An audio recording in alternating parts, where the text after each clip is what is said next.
Northern Command and North American Aerospace Defense Command. The war in Ukraine is a tragic reminder of the importance of our work, which, as I've always said, is arguably the most important and technical of any committee in the House. Vladimir Putin's recent announcement that he was placing his nuclear forces on alert made clear to the world the risks of miscalculation. The written testimony today is voluminous, but I will ask the witnesses to shorten their verbal remarks to 5 minutes to make time for questioning. And I'm hopeful that we can keep the open session as brief as possible, so we'll have more time in closed session. We read much in the testimony about new concepts, test beds, labs, initial operating capability, and other jargon. But what America and the world needs right now is the capability to defend the free world. That means not just keeping up with commercial industry advances, but getting the Pentagon to be years ahead of industry. We must have the capability to meet and beat any competitor. Lord knows our defense budgets are the envy of the world. We need to get our money's worth with capabilities that are also the envy of the world. Although our witnesses today are not responsible for the development of space systems, they are responsible for operating our deployed capabilities and establishing requirements for what we will need in the future. I am thankful that we're finally moving forward to a more resilient, diversified space architecture rather than simply replacing the aging, big, juicy targets currently on orbit. There's much more work to be done, however, and our strategic posture must remain the top priority for the Department of Defense. I'm thankful that the Biden administration has stressed continuity with past strategic policy and the urgency of maintaining our nuclear posture. We will move immediately to closed session upon conclusion of the open hearing, and I yield now to the ranking member, Mr. Lamborn. Mr. Chairman, thank you for holding today's hearing. The backdrop of this hearing, as we all know, is Russia's ongoing invasion of Ukraine, which will be on the top of our minds for all of us here today. Thank you to our witnesses, Secretary Baker, Admiral Richard, General Dickinson, and General Van Herk, for taking the time to be before us today. In this forum a year ago, we all lamented the degree to which the global security environment was deteriorating. Admiral Richard, I recall that you went to great lengths giving your best military advice as to how we must deter two nuclear peer adversaries at the same time. It was a sobering hearing. In just 10 months since that hearing, the global security environment has become exponentially worse. China and Russia are seeking to exploit our weaknesses, and we can't let our guard down. As Russian forces massed on the Ukrainian border, Putin oversaw a strategic nuclear forces exercise designed to intimidate Europe and the United States. In his words, the intent was to threaten, quote, consequences you have never faced in your history, unquote, for anyone who tries to interfere with us, quote, unquote. The next day, as Ukrainian troops valiantly repelled Russian advances, Putin directed the elevation in the readiness posture of his nuclear forces. Russia is being run by a despot, detached from reality, with up to 2,000 nuclear warheads that are not accountable under the New START treaty. Russia may be willing to say, quote, a nuclear war cannot be won, so it must never be fought, unquote. But I'd remind my colleagues, Putin also said he had, quote, no intention of invading Ukraine, unquote. Since last year, the strategic threat posed by China has also metastasized. We all know that China intends to have at least 1,000 nuclear warheads by 2030. They conducted a hypersonic fractional orbital bombardment test that surprised the world, and they have constructed new ICBM fields that are sprouting like weeds.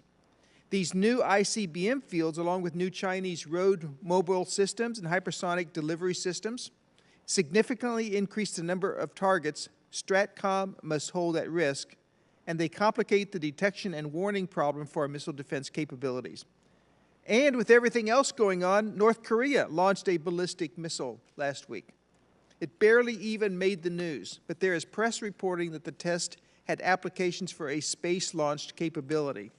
If true, this represents a significant threat to our homeland, and the Missile Defense Review, which is coming out soon, must continue the longstanding commitment to outpace the North Korean threat to the homeland and get the next generation interceptor to initial operating capability as soon as possible. And to complicate matters further, China and Russia have demonstrated ability and intent to weaponize and militarize space.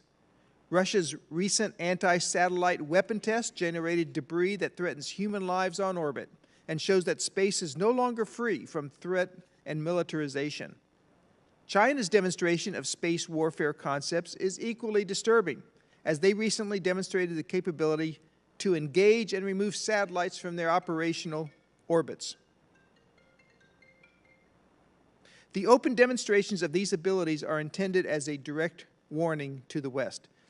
Secretary Baker, given these dynamics, I can't see how the Nuclear Posture Review could recommend anything less than the current nuclear triad modernization plan. If President Biden sheds or does away in any way with nuclear capabilities, as has been reported, I predict bipartisan opposition in the House and Senate that will override it and continue to fund these systems. This includes the sea-launched nuclear cruise missile, or SLICM-N, the B-83 gravity bomb, the W-76-2 warhead. Not doing so will cause allies to question our strategic deterrent. That cannot happen, especially now. And lastly, any weakening or changes in the U.S. nuclear declaratory policy must be expressly taken off the table. Europe is embroiled in the largest war since World War II, and Ukraine faces an existential threat. We cannot risk dividing NATO at this precarious time. So I implore you, listen to our allies and maintain the current strong American-led strategic deterrence posture. We can no longer attack our deterrence problems in isolation, and it is vital that we provide to this nation the viable options needed to deter or defeat our adversaries across strategic domains. Thank you again to all of our witnesses for joining us, and I yield back, Mr. Chairman. Thank you, Mr. Lamborn. The first witness is Secretary Baker. Thank you, Chairman Cooper, Ranking Member Lamborn, and distinguished members of this committee. I respectfully request that my written statement be taken for the record, and I'll just do brief Without objection, so ordered. opening remarks. Thank you. The Department acknowledges the challenging moment we're in as we witness the Russian invasion of Ukraine. Such actions highlight Russia as an acute threat, even as the Department continues to pace to the People's Republic of China. Further, the United States faces a challenging security environment amid intensifying strategic competition, rapidly evolving domains of conflict, novel military capabilities, and the growing assertiveness of our competitors. Deterrence is challenged by competitors' gray zone operations below the threshold of conflict, combined with increasingly complex escalation dynamics which erode strategic stability. We must diligently calibrate our strategic posture, which is underwritten by our nuclear missile defense, space, and hypersonic strike capabilities to these developments. The forthcoming 2022 National Defense Strategy will detail the Department's strategic approach. At the core of the NDS lies integrated deterrence, and this is a framework for working seamlessly across warfighting domains, theaters, the spectrum of conflict, in close collaboration with all instruments of national power, our allies and our partners. As such, the 2022 Nuclear Posture Review and the Missile Defense Review will be nested within the NDS. We recognize that we face an urgent imperative to sustain and strengthen U.S. deterrence, and we must bring together all available tools of national power to do so. Nuclear deterrence is the Department's highest priority mission. Our nuclear posture continues to be the backbone of our strategy to preserve peace and stability by deterring aggression against the United States, our allies, and our partners. Potential U.S. adversaries are modernizing, diversifying, and expanding their strategic capabilities, resulting in growing risks. The PRC's ongoing ambitious expansion of their nuclear forces is a growing factor in how we assess our nuclear posture. The PRC is investing in a triad, implementing a launch-on-warning posture with advanced command and control architecture, and increasing its stockpile. Russia's modernization of its nuclear missile, space, and hypersonic capabilities, coupled with its highly aggressive military behavior witnessed in its attack against Ukraine, also pose a distinct and pressing challenge. North Korea remains a persistent threat and continues to develop nuclear weapons and associated delivery systems that threaten its region and increase risk to the U.S. homeland. Iran's pursuit of nuclear activities continues to be of deep concern. This year, the Department will release the 2022 Nuclear Posture Review. As directed by the President, the NPR has examined opportunities to reduce the role of nuclear weapons while maintaining a safe, secure, and effective nuclear deterrent and a credible extended deterrent. In order to do so, we will continue to sustain and modernize U.S. nuclear capabilities. And as we develop and implement integrated deterrence, nuclear weapons will continue to serve a unique role in our defense strategy. Missile defenses contribute to tailored U.S. deterrence strategies and extended deterrence to prevent attacks from states like North Korea on the U.S. homeland and to protect our allies, partners, and U.S. forces abroad. We are seeking a layered and interoperable approach to address the growing number and type of missile threats, from the unmanned systems proliferated by Iran to the higher-end hypersonic threats. The MDR will provide a framework for U.S. missile defense priorities and a strategy for missile defense within integrated deterrence. It will also outline how the United States is integrating missile defense with its allies and partners in order to strengthen international cooperation against shared threats. In space, the PRC remains our primary long-term competitor, seeking to exploit our reliance on space-based systems and challenge our position. Russia remains a key U.S. competitor in the space domain as well, as it similarly seeks to undermine and exploit the U.S. in space. Iran is continuing to pursue a space program which could shorten the pathway to long-range missile capability. We are focused on ensuring the capabilities and the architecture to deter, deny, and if necessary, defeat hostile actions in space, recognizing that assured access to space is critical for our approach across all domains. The development of U.S. hypersonic strike weapon systems, all strictly non-nuclear, is a department priority. The combination of their speed, maneuverability, and altitude provides clear and distinct operational advantages. The department is working to identify and invest in the optimal mix of high and low-end munitions for deterrence and to ensure we achieve our objectives in conflict. We're also developing the concepts of operations to employ these systems that address and minimize destabilization risks. Transparency and dialogue with Congress remain critical to the evolution of this capability. I'd like to thank you for the support of the department across all of these domains, and with that, I'll look forward to your questions. Thank you, Secretary Baker. Now, Admiral Richard. Chairman Cooper, Ranking Member Lamborn, distinguished committee members. First, I want to offer my appreciation for the flexibility to allow me to testify virtually with my fellow panelists. It's due to those unfolding events over the weekend, I felt it prudent for me to remain at my headquarters here in Omaha. And in particular, given the ongoing historically significant crisis in Ukraine, I am going to defer all questions relative to Russia and a number related to our own forces to the closed session. But before I begin, I want to thank Secretary Austin, Chairman Milley, for their continued support to the strategic deterrence and strategic defense of the nation, as well as their overall leadership under some very trying conditions. And ladies and gentlemen, right up front, what I want to assure you is that my command, as always, is ready to execute our strategic deterrence mission. Chairman Milley rightly stated that we're experiencing one of the largest shifts in global geostrategic power the world has ever witnessed. Today, we face two nuclear-capable near peers who have the capability to unilaterally escalate a conflict to any level of violence in any domain, worldwide, with any instrument of national power. And that is historically significant. Last fall, I formally reported to the Secretary of Defense the PRC's strategic breakout. Their expansion and modernization in 2021 alone is breathtaking. And the concern I expressed in my testimony last April has now become a reality. I have previously emphasized our need to be able to deter two adversaries at the same time. That need is now an imperative. I've said this before, and I think it's worth repeating. Every operational plan in the Department of Defense and every other capability we have rests on an assumption that strategic deterrence, and in particular nuclear deterrence, is holding. And if strategic or nuclear deterrence fails, no other plan and no other capability in the Department of Defense will work as designed. The nation's nuclear forces underpin integrated deterrence and enable the U.S. and our allies, partners, to confront aggressive and coercive behavior. The strategic security environment is now a three-party nuclear near-peer reality. Our existing nuclear forces are the minimum required to achieve our national strategy. We must modernize and recapitalize the nation's nuclear triad, nuclear command and control, nuclear complex and supporting infrastructure to meet presidential objectives. And while modernization must be the priority, please make no mistake, STRATCOM's forces are ready today. Thank you, and I look forward to your questions. Thank you, Admiral. Now we will hear from General Dickinson.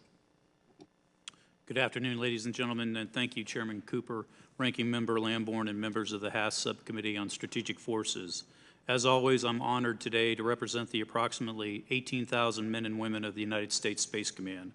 We are a diverse team that values the honorable service of everyone within our ranks. This month, we honor the contributions of the women on our team, as U.S. Space Command acknowledges and celebrates Women's History Month. Today, we remain hard at work building the command toward full operational capability. We are steadily filling out our headquarters. Its composition reflects our joint combined and partnered approach to executing our critical mission. As of this month, we have approximately 1,000 members assigned to our headquarters, with 339 active duty from all services, 227 from the Department of the Air Force civilians, 323 contractors, 44 representatives from the interagency, and 39 reserve component personnel from the Guard and Reserve. We are glad to have them all on our team. Responding to the threats the U.S. and allied interests in space demands the capabilities and expertise of every one of our team members.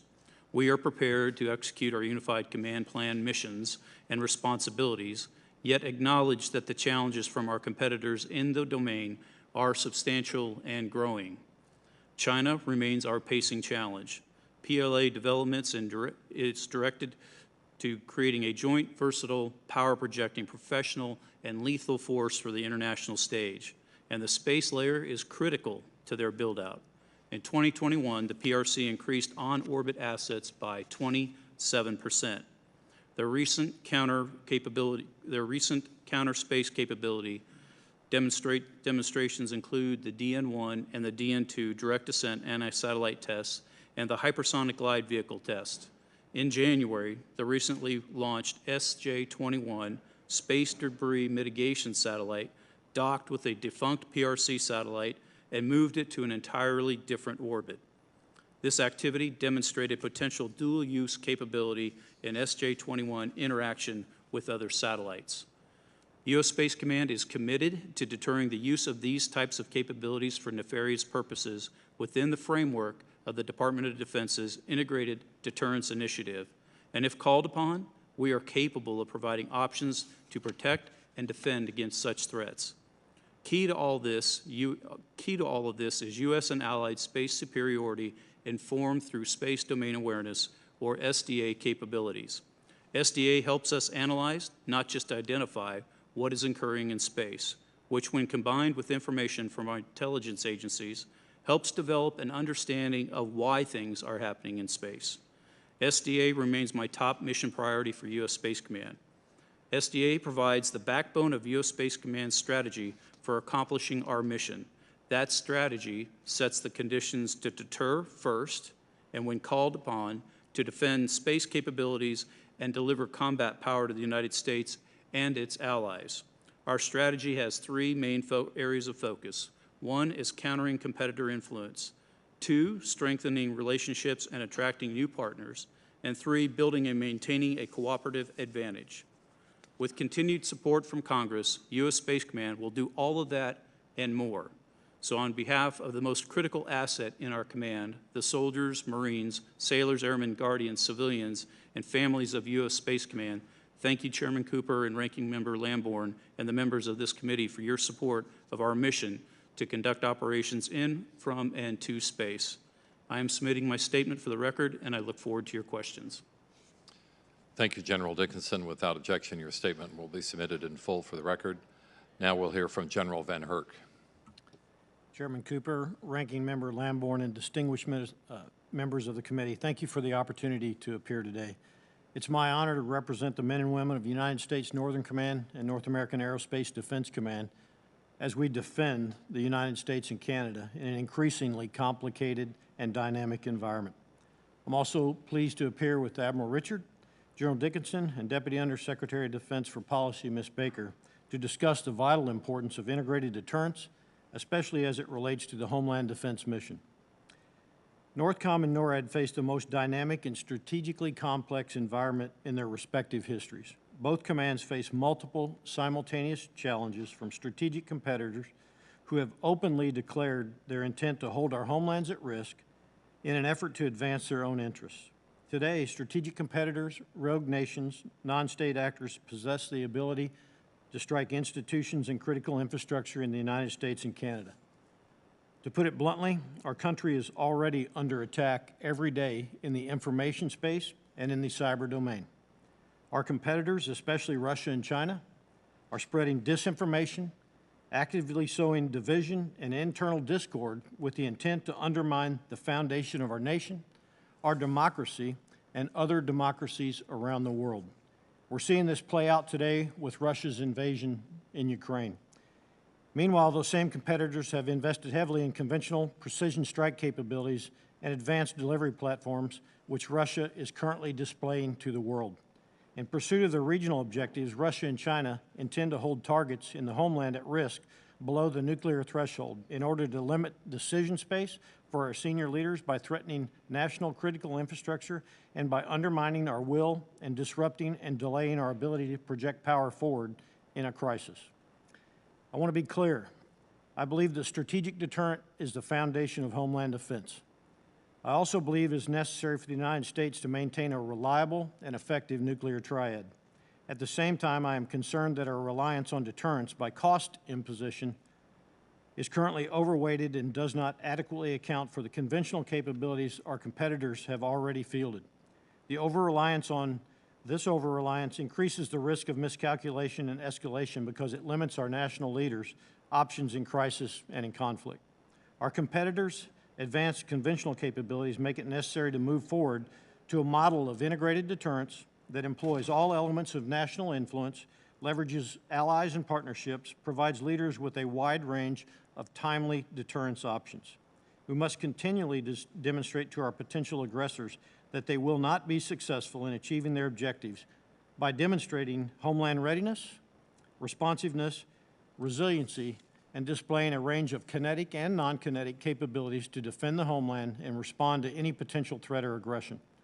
U.S. Northcom support of civil authorities and security cooperation relationships with allies and partners are critical to that effort, as is NORAD's mission to provide warning and defend the approaches to North America.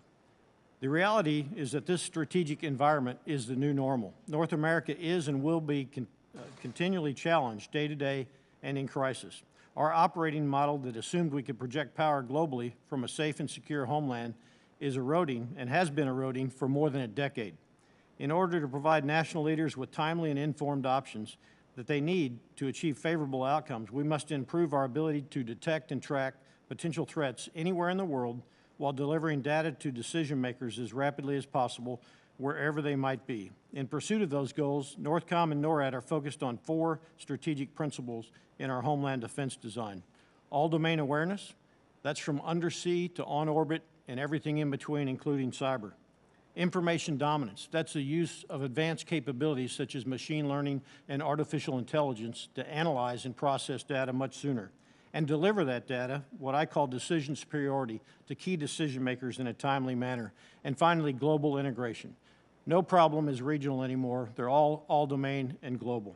These principles are vital elements to integrated deterrence, and they are critical to our nation's ability to deter in competition, de-escalate in crisis, and if necessary, defeat in conflict.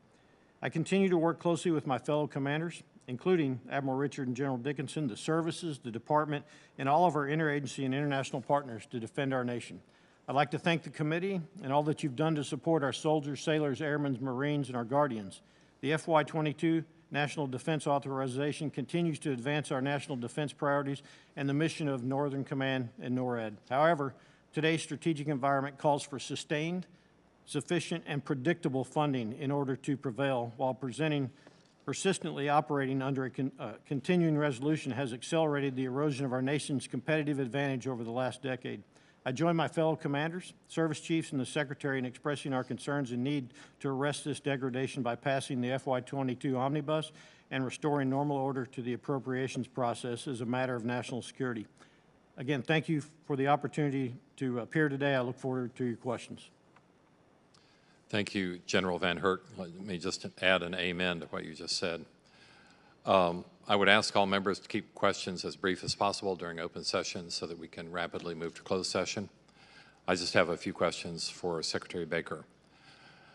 I think, and Secretary, you would agree that if a major nuclear power were to suddenly double the lethality of their nuclear component, that would be a significant development, right?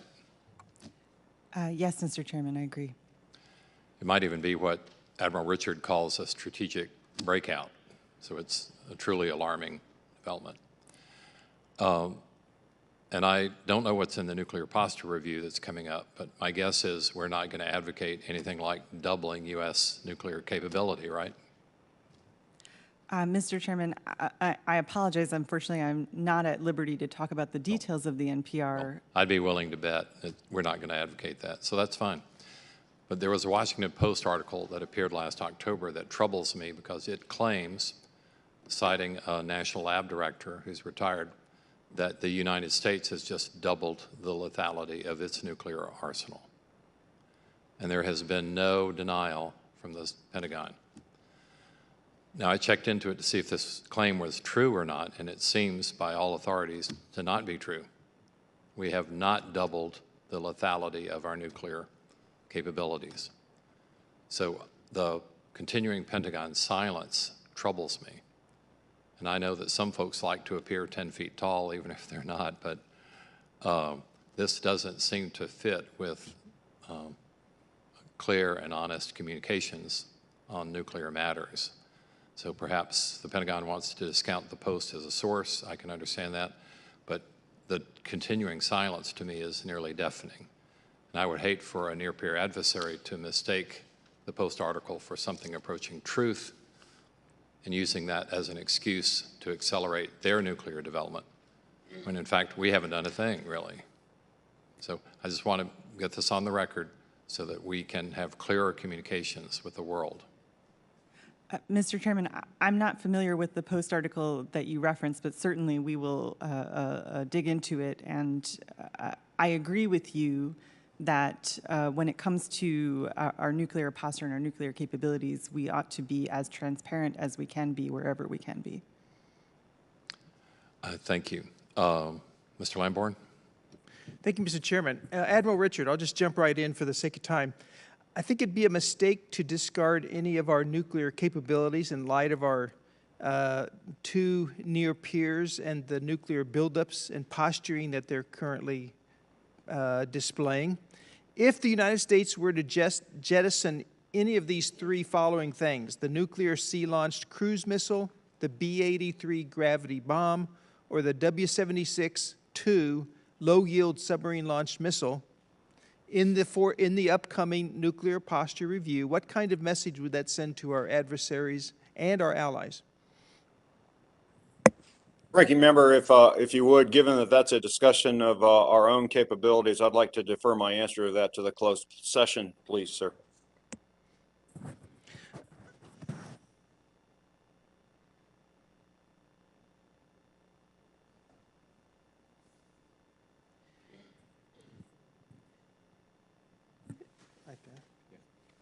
Okay, let me ask another question then.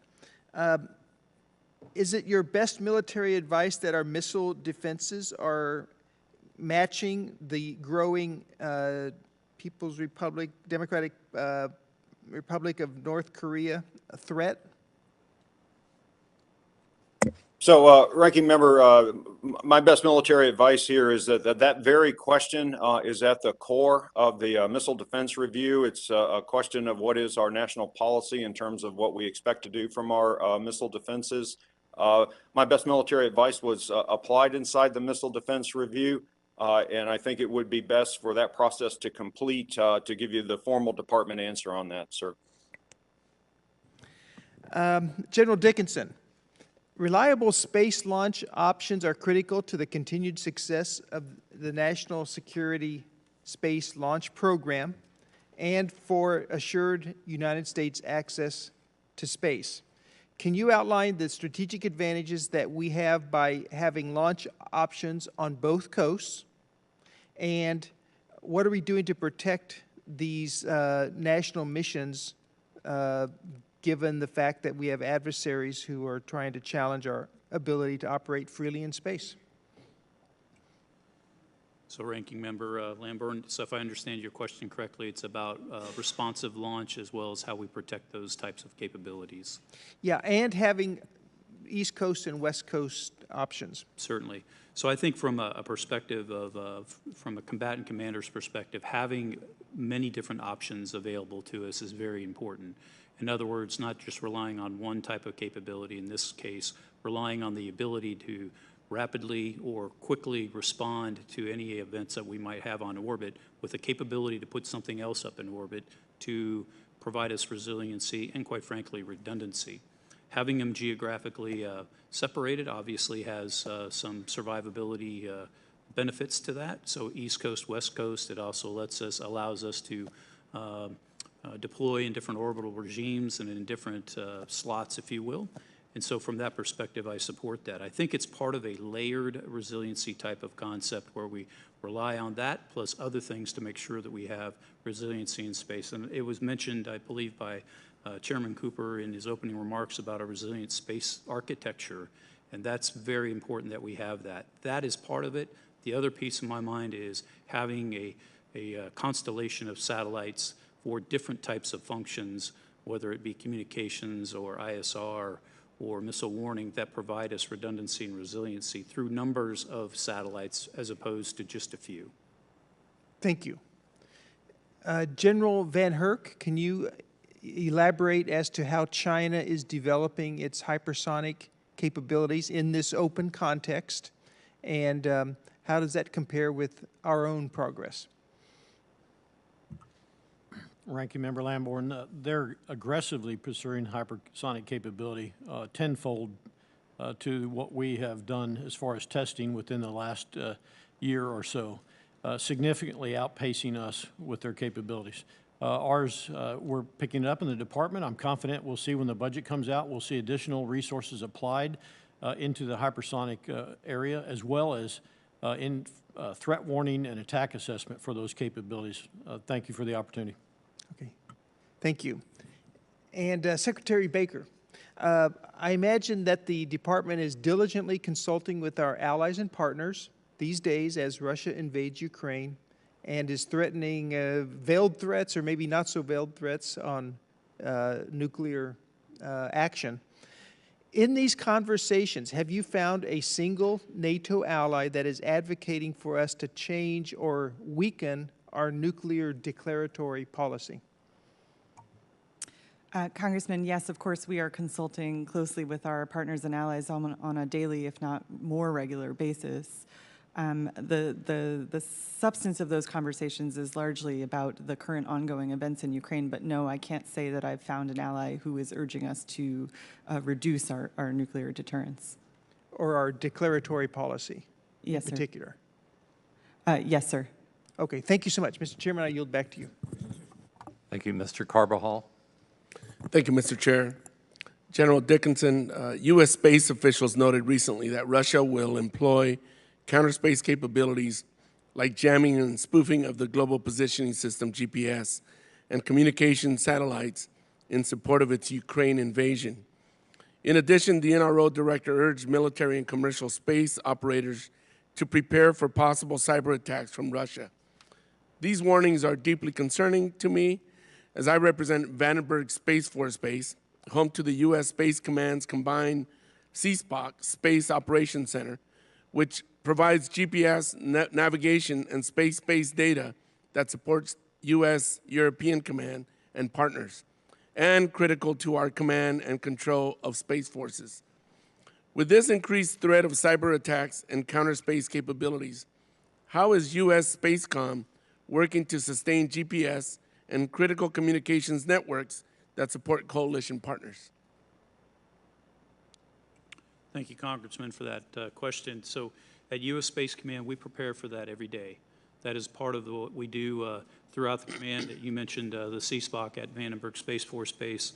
Those guardians and warriors out there do that each and every day, ensuring that our global positioning satellites are state-of-the-art and are operational, to include satellite communications that we provide as well as missile warning. And so we continue to do that each and every day. We take very active measures to make sure that we are protecting ourselves and defending ourselves from cyber attacks.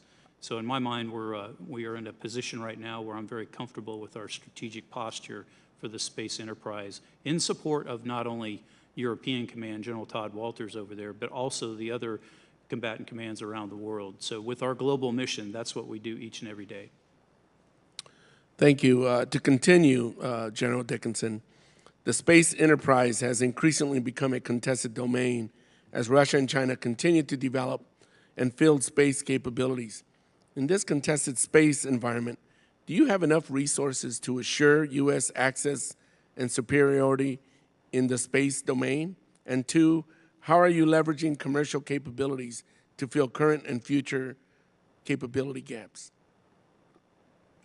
So our relationship with the commercial industry is advancing and developing and maturing very quickly. We have had a number of commercial companies. I think we're up over 100 that we work with right now at what we call our commercial integration cell that's out at Vandenberg Space Force Base. So much so that we are developing a new framework for our integration with the commercial industry.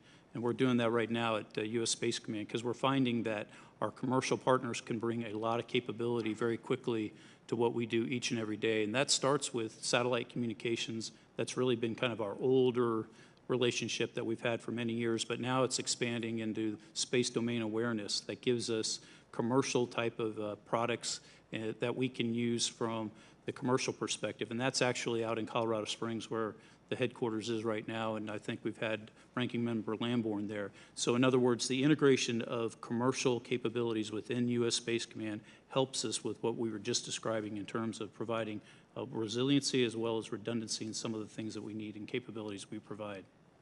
Thank you, and I'll just remind us that to be able to achieve that commercial framework enhancement, we need to continue to invest in the infrastructure of those ranges to be able to achieve these goals. So that's something I've been also advocating for. Secretary Baker and Admiral Richard, we all saw President Putin's unwarranted escalation of the Ukrainian crisis by ordering Russian nuclear forces to be put on high alert. What steps are you all taking within the coalition to manage this unprovoked escalation? Congressman, I would just say in this open session, we're assessing President Putin's directive. At this time, as the Secretary said, I believe last night, we are comfortable with our strategic defensive posture. And I'll turn to maybe Admiral Richard if he wants to add anything to that. Congressman, one, that's part of why I'm in Omaha, is a part of our ability to assess and be satisfied in terms of our defensive posture. I am satisfied with the posture of my forces. I have made no recommendations to make any changes. And part of that is because right now, all I'll say in open session is the nation's nuclear command and control is in its most defended, most resilient lineup that it's ever been in its history. And I'll be happy to go into more detail as to why I say that, as well as more discussion of what we see and what we're doing about it in closed session, sir. Thank you. I'm out of time. Mr. Chair, I yield back. Thank you, Mr. Carbajal. Mr. Brooks. Thank you, Mr. Chairman.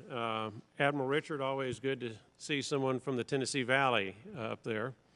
As you mentioned in your opening statement, in September 2021, you stated China to be in a, quote, strategic breakout, end quote.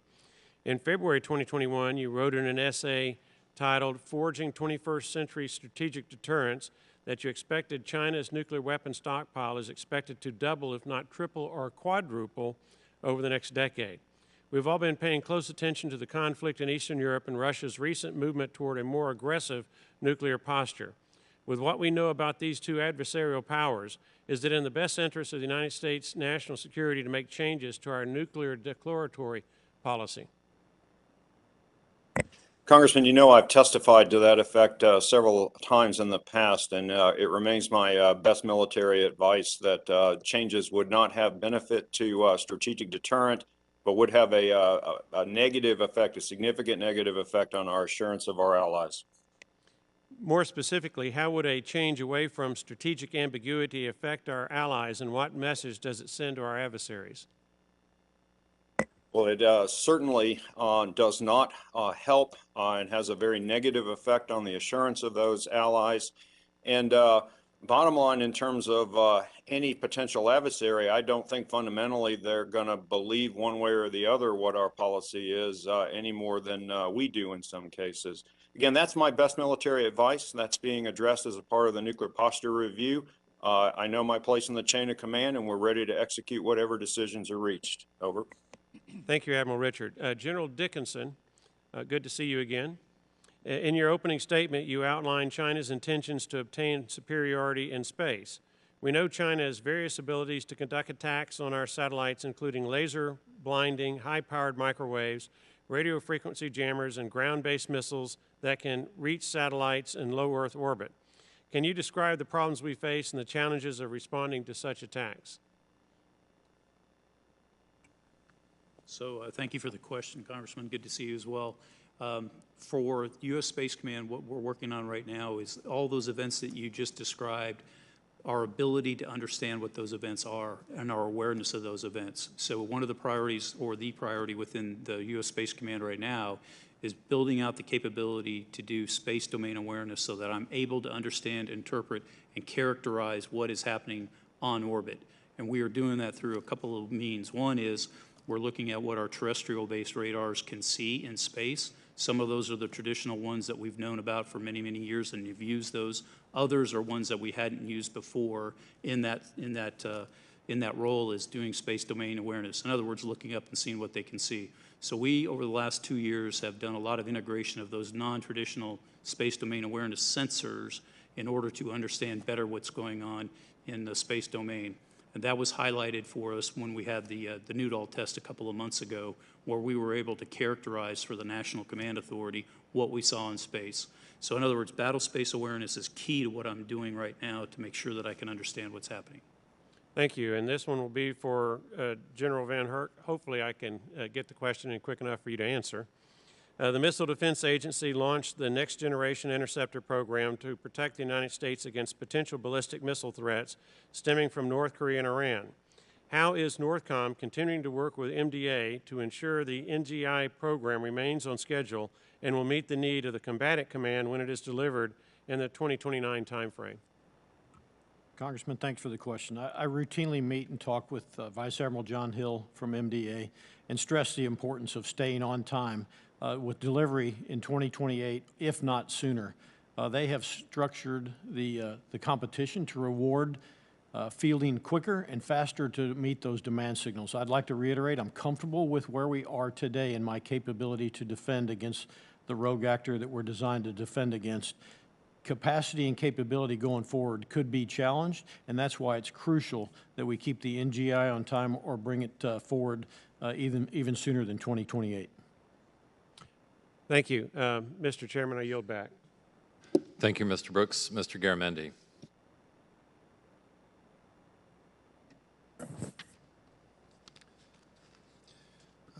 Thank you, Mr. Chairman, for the meeting, and admirals, generals, thank you for being here. My first question goes to Admiral Richards. Ronald Reagan and Mikhail Gorbachev said a nuclear war cannot be won and must never be fought. Is that your view? Congressman, absolutely. Did your organization authorize and pay for, or authorize, and then secondly, pay for a guide to nuclear deterrence in the age of great power competition, a document written by Louisiana Tech Research Institute? Sir, if you'd like, I'll take that question for record. I don't know off the top of my head. It was distributed, apparently this was distributed to all of your commanders and your force? Certainly not under my direction, sir. Then you have no knowledge of this? No, not from memory, but I'd be happy to go look into it for you, sir. Well, I'd be happy for you to do that. And you believe that this was not distributed to the 30,000 people in the nuclear business? Congressman, I don't know the document you're referring to, so regret that. Maybe I should have, but I don't know the document you're referring to. I'd be happy to go look into it. Well, I will await your prompt investigation of it. It's a fascinating document, and apparently it was distributed to most everybody in your organization. And it essentially says that we can win a nuclear war. Food for thought. So, do you believe we can win a limited nuclear war? Actually, Congressman, I think my job is to deter limited use of nuclear weapons. Then you have no opinion upon the question I just asked you? My job is to deter limited nuclear use, and if deterrence fails, to restore that deterrence. I think we probably ought to get to a classified. I yield back. Thank you, Mr. Garamendi. Mr. Desjardins. Thank you, Mr. Chairman. Thank you all for being here today. Admiral Richards, I know you've indicated that you would like to speak further about the B-83 nuclear-capable hypersonic weapons and the W-76-2 low yield in a closed setting. In light of the conversation, if you wouldn't care to share with the committee, can you explain how the W-76-2 strengthens our nuclear deterrent, and what gap in the U.S. deterrent does this capability fill? Fundamentally, Congressman, what that enables us to do is to deter limited, low yield, and/or combinations of that threats from our opponents. I'll go into more detail in the classified session, sir. Okay, and both Russia and China have warfighting plans that utilize low yield weapons, correct? Congressman, better if I answer that in a closed session. Okay, well, I'll move on. General Dickinson, I know you're eager to get the permanent location for U.S. Space Command settled. Can you discuss briefly how this long, drawn-out process has affected your ability to reach full operational capability, and what it would mean if you had to restart for a third time a search for a permanent location? So thank you, Congressman. You know, when I look at, you know, declaring IOC about a year ago, last August 2021, that was a milestone within the command, as we were able to have enough of the experts that I need on the team to be able to generate those types of strategic effects that we saw when we were able to characterize the Noodle event a couple of months ago. So we're on our way to full operational capability. Where I see it right now is I'm looking forward to the results and the conclusion of both the DoD-IG evaluation that has been done, as well as the GAO audit that has been that is ongoing. Those two assessments, I'm confident that they'll be done soon, and I look forward to the final basing decision, whatever that might come out of that process. And so for me, it's about the decision. I've got to have a decision. Once I have a decision, then I can do the appropriate planning to make sure that I've got the right types of people in the organization to bring me to where I am today, which is IOC to full operational capability. And really, just based on the challenges that we're articulating from the Chinese in the space domain, we need to do that sooner rather than later. All right, thank you all. I look forward to continuing these discussions in a closed setting. I yield back. Thank you, Mr. Desjardins. Mr. Morelli. Thank you, Mr. Chair, and thank you to the panel for being here and for your service to the country. I just want to talk briefly about the mission of the Stockpile Stewardship Program, which this committee has continued to support, and specifically its science efforts to ensure safe and reliable nuclear deterrent. These programs already make stockpile management and modernization successful. I'm very proud that my district is home to the Nnsa-funded Laboratory for Laser Energetics at the University of Rochester, which plays the unique role of both conducting world-class stewardship science and training the next generation of scientists that support the readiness of your important critical mission. I am concerned, I remain concerned, that NNSA does not request adequate resources for the Stockpile Stewardship Program, considering our reliance now and in the foreseeable future on science to ensure the safety and readiness our deterrent force. So I wondered if any of you could comment on the importance of these science programs to the mission that you have before you. Congressman, I'm probably the most appropriate person to answer that question. I think you know I am required by law annually to do an assessment of the stockpile. And as recently as late last November, certified the safety, security, and effectiveness of our nation's nuclear weapons stockpile. That stockpile stewardship program that you talked about is a key element of the ability to make that certification, which fundamentally, this is about confidence in the stockpile. That's fundamentally what it comes down to. But that's not the only element that goes into this, right? In order to have that confidence, in addition to a stockpile stewardship program, you have to have a flexible and responsive stockpile itself, which requires us to modernize those weapons. And you have to have a resilient and adaptive infrastructure, all of which require adequate funding to Nnsa. Of course, we're statutorily obligated as a part of the Nuclear Weapons Council to do an assessment on the budget as a whole, as well as some individual pieces. That process is ongoing. In fact, we're very close to our annual certification. I'd offer that the relationship between Nnsa and DOD, or DOE and DOD writ large, is never been better. We're at a high watermark with regard to that. Intend to keep it that way. And then you'll see a formal answer from the department as to the adequacy of Nnsa's budget shortly. Thank you. If I could, Admiral, thank you for the response. Regarding the People's Republic of China, during last year's posture hearing, you stated that it is important to look at what they do, not what they say, and where they are going, and not where they are. That's almost prophetic, considering last August, the PRC successfully conducted a nuclear-capable hypersonic missile test that traveled around the world, and the PRC simply dismissed it as a routine spacecraft experiment, as I remember. This demonstrated intercontinental capability. It's obviously deeply concerning to all of us. Do you believe that the U.S. current investments in the ongoing nuclear modernization programs will provide sufficient capabilities for the U.S. to remain a credible strategic deterrent to our enemies and to our allies? Congressman, of course, I'm waiting to see what the budget looks like, just like everybody else is. I'm confident that it will in the main. But there's an important point here that you bring up about China, and it applies to others as well, which is we don't know the end point of where China is going in terms of the capabilities it's developing and the capacities that it's developing. And while I'm very confident we're going to wind up with a very good strategy, I think it will need to be a question that we continue to ask ourselves as we see where China goes, as we see where others go.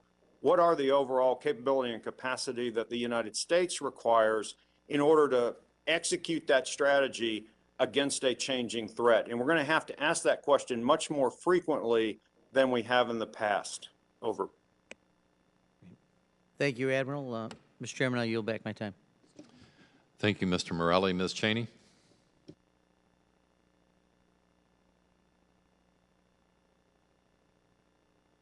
Ms. Cheney, are you still with us? If not, who's next on the list? She's coming. Okay. Okay. Ms. Cheney? Thanks. Sorry, Mr. Chairman. I will reserve my questions for the classified session. Thank you. Thank you. I appreciate your consideration. Mr. Langevin?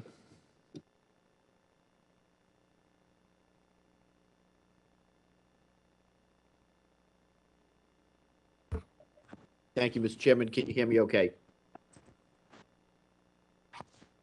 Very good. I want to thank our witnesses for their testimony today. If I could, Ms. Baker, I'll start with you. Can you update us on the status of the testing infrastructure for hypersonic programs of record? Yes, Congressman, thank you for the question.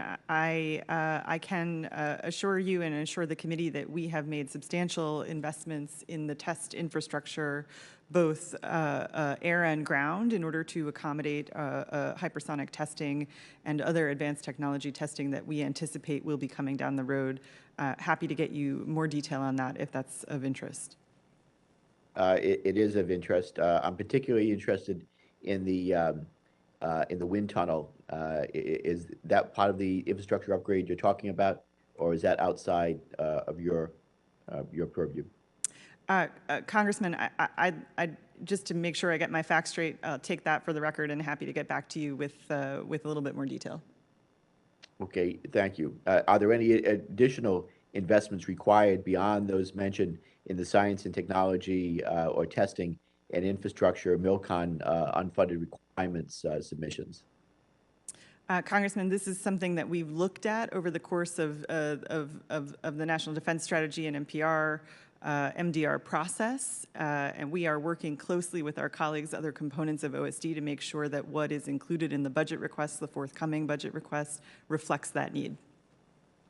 Good. Well, you're going to have substantial support from the Hill to upgrade that infrastructure, given the fact that we are behind right now on developing hypersonic weapons. So, Admiral Richard, I'll turn to you. Electromagnetic spectrum operations underpin nearly every aspect of U.S. military operations, from command and control to electronic warfare to sensing and seeing. Surely our adversaries, however, recognize the U.S. military's historical advantage and seek to deny the use of the electromagnetic spectrum. Russia, in particular, it has invested heavily in this area, as we've seen leading up to the recent conflict in Ukraine. The Department of Defense obviously absolutely must be structured to ensure dominance in this area. In fact, the 2021 NDAA requires that STRATCOM transfer its responsibilities for electromagnetic spectrum operations to another entity within the Department of Defense. Can you please provide an update on the status of these efforts and share your thoughts on where in the department these critical functions should rest? Congressman, one, I'm pleased to see that my department has finally understood the importance of us being able to operate in electromagnetic spectrum, and I was very pleased to see the department release the Electromagnetic Spectrum Superiority Plan, which has a detailed implementation plan that we're executing. One of my direct responsibilities inside that is to stand up a 2-star directly reporting to me organization designed to be the operational proponent. And so before those responsibilities, STRATCOM's responsibilities transfer anywhere, which is still an open question, I think it's my responsibility to get the operational house in order, basically fix it, and then have it in a position where we might consider transferring it to another combatant command. Fundamentally, my job here is to be the operational proponent, to make sure the standards are correct, to make sure certifications are correct, and then to make sure that the operational implications of the programmatic decisions we make are considered. I'm going to fix it first, and then we'll figure out if anybody else needs to have it. Thank you, Admiral. We look forward to the outcome of you fixing it and see where that lands, and then where we'll go from there. So I'll be following that closely, but thank you for your answer. General Dickinson, I've long said that we'll never fight another war without the involvement of cyber. And the same is true for space. Can you discuss the cyber resilience of our space architecture? Thank you, Congressman, for that question. So the cyber resiliency, what's unique about the U.S. Space Command is, as we formed and organized ourselves, we started out by embedding cybersecurity right from the very beginning. So when I look at the command right now, we just established our JCC, or our Joint Cyber Center, within the command that is responsible for looking at the systems within the architecture that we need to defend. So that was starting point number one. The second piece is our relationship with U.S. Cybercom and General Nakasone and his team, which has embedded a small element within U.S. Space Command, and vice versa. I've inserted or established a cadre within his command as well. And when we look at the service componency across U.S. Space Command, 2 of my 5 service components are dual-hatted as both space as well as cyber. So given all of that synergy, if you will, with cyber, we've taken a very deliberate look at how do we protect our space architecture from cyber activity. So I'm confident right now that we're making great strides in that regards, and that we are, in fact, as I believe, as Admiral Richard said, at our highest posture at this point. No, I'm encouraged by that answer. Thank you, General, and my time's expired. I'll yield back, Mr. Chairman. Thank you, Mr. Langevin. Mr. Waltz. Thank you, Mr. Chairman. General Dickinson, good to see you, Ms. Baker. Quick question for you on Space Guard. I don't think there's a full appreciation for how valuable the Guard is to the current mission. Just a couple of quick data points. Alaska provides 80% of the 24/7 combat mission ready space warfighters for the upgraded early warning radar. New York provides a surge capacity to the NRO's Ops Center. Ohio direct support the Combined Space Ops Center. Florida, state that I'm proud to come from, they provide a rapid mobility surge to war space electronic warfare capability. My understanding is that the White House would like to move all of these missions into U.S. Space Force by 2025. I think would you agree, General Dickinson, that the Guard brings a significant private sector capability as kind of a bridging function? And obviously they're a more cost-effective, or at least they're less expensive than their active duty counterparts. Would you agree with both of those assertions? Congressman, thank you for that question. I am a big proponent and fan of the reserve component in general, both the National Guard and the reserves. What you just stated in terms of the talent and the expertise that they bring from the civilian sector is powerful. And as U.S. Space Command stood up 2 years ago, we actually had over 140 reserve component, Guard and reserves, show up at the front door and say, I want to be part of U.S. Space Command. It has been that reserve componency that was in the command at the beginning and exists today that gives us that combat capability that allows us to go quick. That's great, and I know in the case of Florida in particular, coming from the big space companies, putting on that uniform, serving, and then going back and forth to the private sector has certainly been valuable. Would you support absorbing those missions into active duty Space Guard and requesting the funding for that force structure? As I said, Congressman, I think the Guard brings and the reserves bring a lot of capability to us. And just in the interest of time, General, sorry, Ms. Baker, any comments there? Congressman, I think the question of the Space Guard is a little bit out of my policy job jar, so I'll defer to General. No worries. I think it's worth noting that the Guard Bureau has aligned the Space Guard forces under a National Guard Bureau Space Directorate for a relatively, in the big picture of things, de minimis cost. And my understanding is that director can be converted into Space National Guard. We established in the House version of the FY22 NDAA. Look forward to getting that across the finish line this Congress. Tactically a responsive launch. General, Congress has supported this effort. There was a successful demonstration. The ability to rapidly reconstitute degraded systems from our relatively limited launch sites, I think you'd agree was important. In fact, some have said it's key to deterring near-peer competitors. But despite this, neither the requirements nor funding for this important responsive space launch mission area have been identified by the Space Command or the Department. Do you expect that to happen in the near future? Congressman, that is part of the requirements and the concepts that we're looking at U.S. Space Command now in terms of how to build that resilient architecture in space. Do you see this tactically responsive launch as a key component? Do you expect to request funding towards it? I see that as a capability, one of the capabilities that we should have in order to do that rapid replenishment of capabilities on order, in addition to constellations that have many satellites in it that make a constellation, if you will. I couldn't agree more, and I think as we move towards a resilient architecture, we have to be prepared if we start losing assets. How are we going to rapidly replace them? Just in the limited time remaining in the public session. Oh, I think we lost the Admiral. I wasn't expecting that, and I think I will reserve my time then for the. Thank you, Mr. Waltz. Mr. Panetta. Session. Thank you, Mr. Chairman. Just briefly, so we can get on to the classified session. I'm aware that the Joint All-Domain Command and Control, JADC2, is key to integrating missile defense systems, as is harmonizing our efforts with allies and partners. But I'm also aware of how challenging missile defense roles can be, especially if they're broken up under the Unified Command Plan.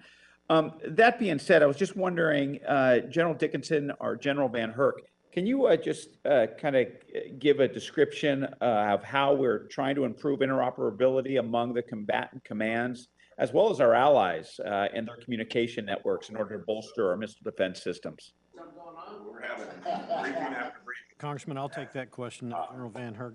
So I'm There's multiple efforts ongoing Tony over there, to improve collaboration and coordination. I'll talk about one that I'm currently doing that we just finished and we're going to start again. It's called Global Information. Any trouble getting in Hold here? on, Mr. Chairman, can you tell Mr. Desjardins to mute himself? Mr. Desjardins, can you mute your microphone, please? Thank you. Please continue, General. Yeah, thank you. So the one that we're working on at our headquarters that involves all 11 combatant commands is called Global Information Dominance Experiment. And it's about taking data and information from all domains, from global sensors around the world, to include allies and partners, to include the missile defense capabilities that you mentioned, and sharing them through a cloud and utilizing machine learning and artificial intelligence to process it in a real time. And that gives you the ability to collaborate amongst the various functions to include intelligence, operations, and logistics to be able to develop a picture, develop options, and evaluate whether those options are realistic. The Deputy Secretary has done an outstanding job by providing forces at each combatant command and funding to additionally work on integrating these capabilities across the combatant commands, her ADA effort. And so we're proudly partnering with the department and all the commands to get after what you're talking about. Outstanding. General Dickinson, you have anything to add to that? Thank you, Congressman. I would just add that Glenn has done a great job in terms of inclusiveness on some of these experiments that we have done that he just outlined. And it's equally as important that we're incorporated or integrated into those efforts in terms of missile warning as well as space domain awareness. So as we move forward, one of the priorities for U.S. Space Command is to make sure that we have digital superiority, and part of that is being able to integrate those very complex mission areas so that we have one common operating picture that we can all look at in order to make decisions and recommendations to the national level leadership. Great. Gentlemen and ma'am, thank you very much for your service and your time today. I yield back, Mr. Chairman. Thank you, Mr. Panetta. Mr. Horsford. Thank you, Mr. Chairman. General Dickinson, it's good to see you. I appreciated the opportunity yesterday to discuss the importance of tactically responsive space launch capability with you, and as the combatant commander responsible for the space domain, your perspective is invaluable as the Joint Force works to build this capability. I'm glad to be working with Congressman Waltz, and I know we led a letter requesting the funding, so look forward to working with you on that. I wanted to talk about the nuclear posture review and test readiness, though. From 1951 to 1992, nearly 928 explosive nuclear tests were conducted at the Nevada National Security Site, which is located in my congressional district. Since the test moratorium went into effect in 1992, NNSS has continued to play a vital role in maintaining the safety and reliability of the nuclear deterrent through NNSA's Stockpile stewardship programs. Today, scientists at NNSS use advanced methods to conduct subcritical experiments that ensure the readiness of the nuclear stockpile. These experiments are safe to the public and the environment and provide decision makers the information and data needed to have no doubt in the readiness of our nuclear deterrent. The FY22 NDAA included $135 million to further expand stockpile stewardship programs through construction in the NNSS U-1A complex, providing high-skilled, high-paying jobs to the community and a highly advanced scientific capability to the Nnsa. Every expert and commander that I've discussed the issue with has agreed that the experiments conducted at NNSS and across the Nnsa enterprise provide an extremely high degree of confidence in the nuclear stockpile. However, I understand that Nnsa still has a requirement to be able to conduct an explosive nuclear test within 12 months if ordered to do so by the President. I remain deeply concerned that any such test would not only be belligerent and unnecessary, but likely conducted at NNSS. Even the remote risk of such a test is unacceptable to my constituents. The Trump administration's 2018 Nuclear Posture Review stated that the United States will not seek ratification of the Comprehensive Nuclear Test Ban Treaty, and that we will not resume nuclear explosive testing unless necessary to ensure the safety and effectiveness of the U.S. nuclear arsenal. So, Secretary Baker, do you agree that current methods of stockpile stewardship ensure the safety and effectiveness of the nuclear arsenal? And will the ongoing Nuclear Posture Review reverse the Trump administration's opposition to ratification of the Comprehensive Nuclear Test Ban Treaty? Congressman, thank you for the question. Let me just say that I think the Stockpile Stewardship Program is one of the remarkable successes of our nuclear architecture over the last 30 years. The work that is done in terms of scientific analysis to allow Admiral Richard to have that assurance of our nuclear enterprise is absolutely essential. It is the policy of this administration to support efforts to bring into force the Comprehensive Test Ban Treaty. It is also the policy of this administration that we will not change our unilateral moratorium on testing. Thank you.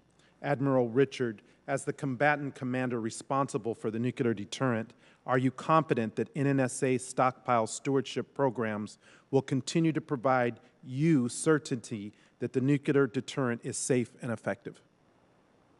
Congressman, as you know, I'm required to formally report that assessment in writing. And last fall, as a part of my overall stockpile assessment, I did in writing state that I saw no conditions necessitating consideration of a return to testing.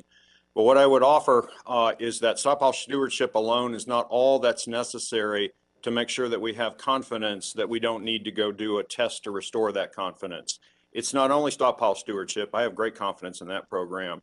But you have to have a flexible and modernized inventory stockpile, which requires NNSA to hold to its requirements with the programs. And you have to have a flexible and responsive infrastructure, which is also necessary.